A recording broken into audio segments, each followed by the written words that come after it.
My name is Nancy Presnall, and I'm the chair of Garfield County.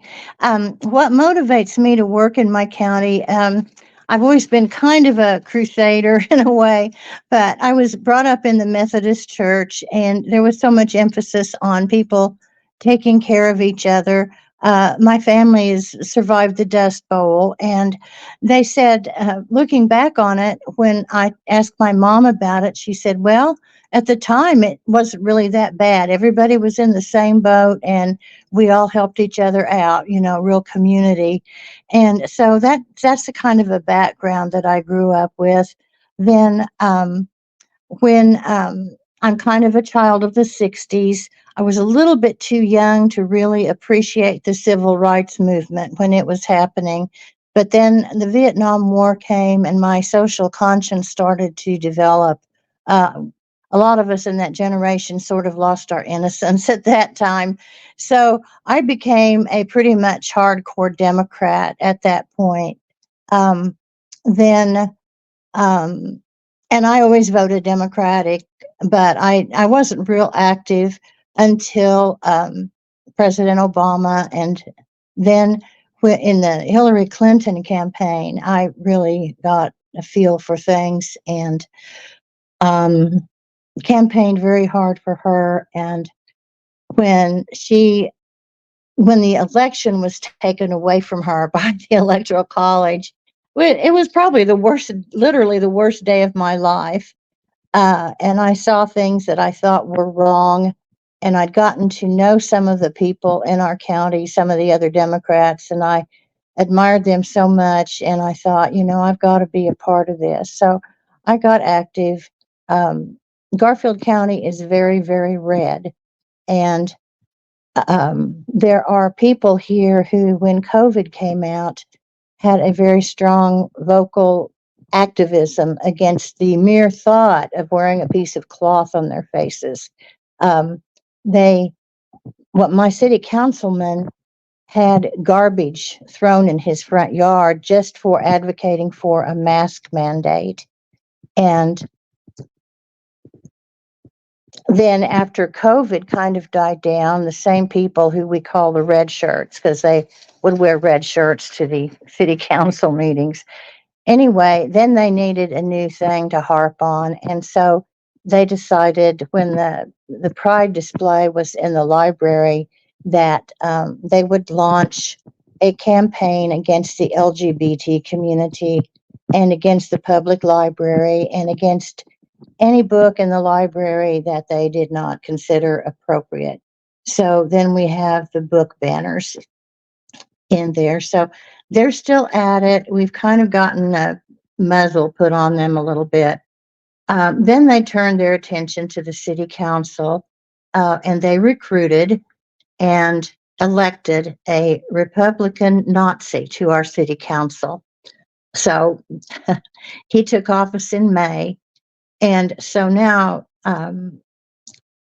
very, very active in that. But just, the generally just what motivates me is just seeing things that are very, very wrong, seeing how they're hurting people unnecessarily, seeing how some people are just totally indifferent to it.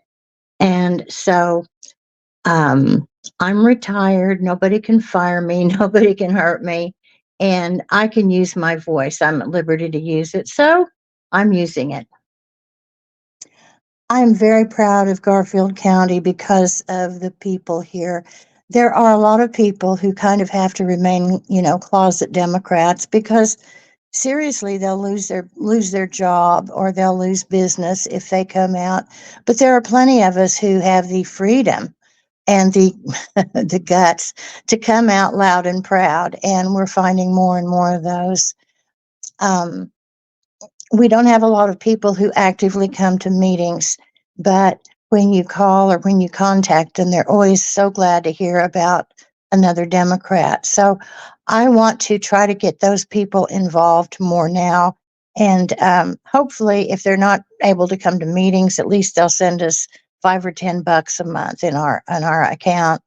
Um, I'm very proud of the fact that during the last election season, we were able to have at least one event for every state candidate except one that we didn't hear from, but he was way out of, way out of our area. But we were able to, and we had several that involved more than one candidate.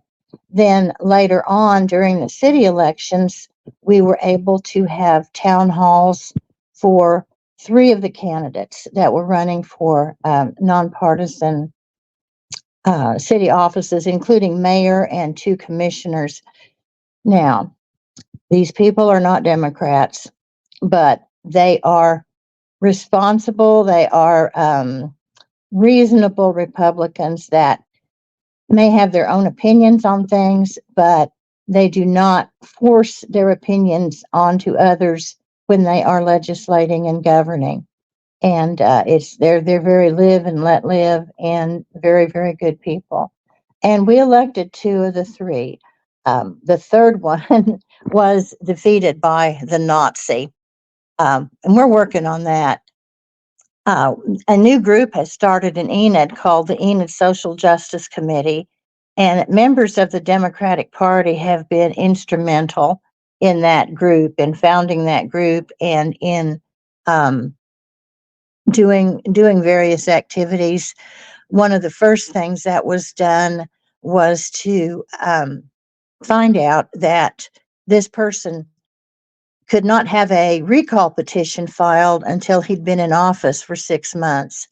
So anyway, on November 1st, which was 6 months to the day, we launched a recall petition.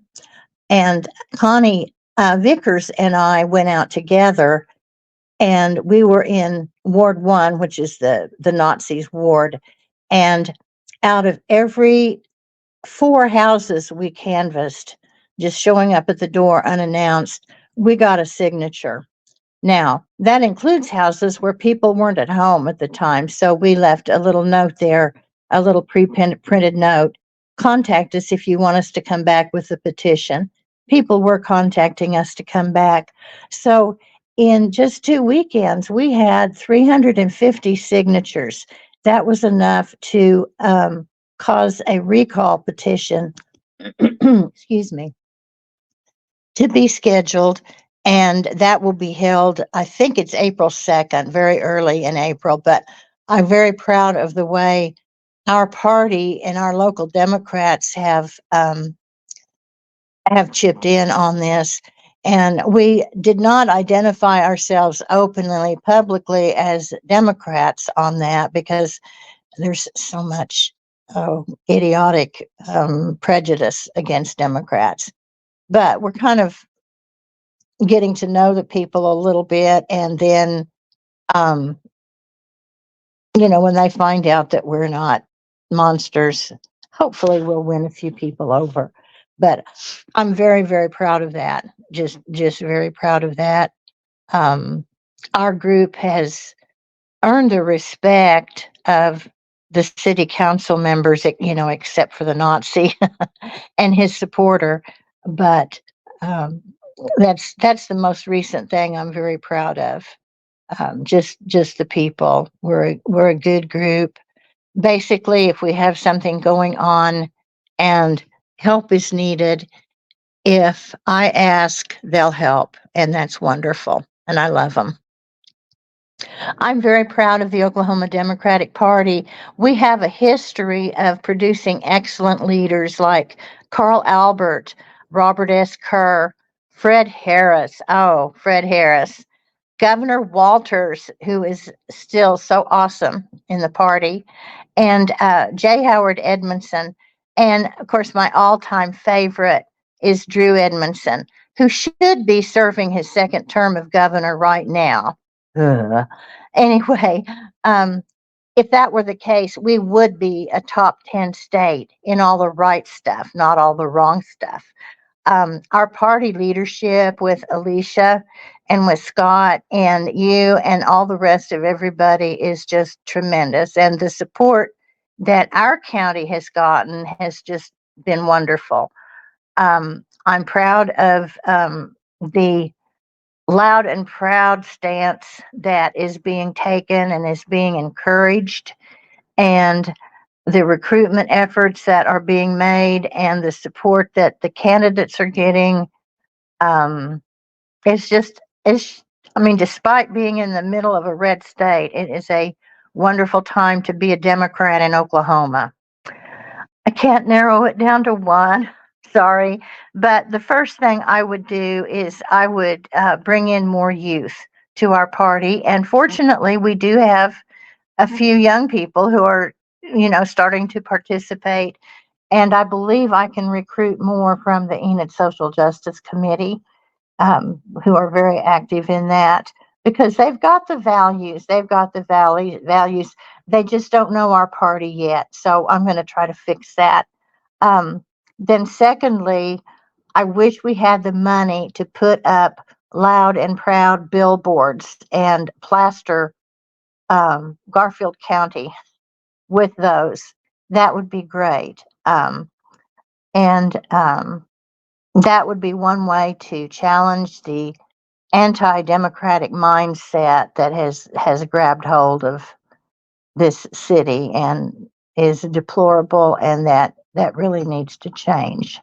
So we're going to try to be a part of that change.